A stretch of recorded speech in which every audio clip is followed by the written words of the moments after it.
ভালো আছো দাদিমা? হ্যাঁ হ্যাঁ, খুব ভালো আছি। এত রাগ কেন আমার সোনার? এই এই গাধাটা কে? আমার ফ্রেন্ড। এক গাধাতেই হয় না, আবার আরেকটা গাধা।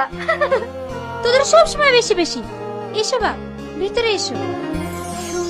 বাবা, দাদির সঙ্গে গাধাটা কি এমন কথা বলছে? চল ওকে একটু লেড়ে আসি। বাহ, তোমাদের জুটিটা কিন্তু হেভি বানিয়েছে। দাদা মরে গিয়েছে তো কি হয়েছে, তুমি নতুন করে আবার একটা বয়ফ্রেন্ড পেয়েছো। তোদের সব সময় আর কি। থাক থাক, তোমাদেরকে ডিস্টার্ব করছি না। মা খেতে ডাকলো, চলো খেয়ে আসো গা। সমস্যা কি তোমার? ইডিয়েট কথাটা। আমার গায়ে হাত তোলা? দাঁড়া,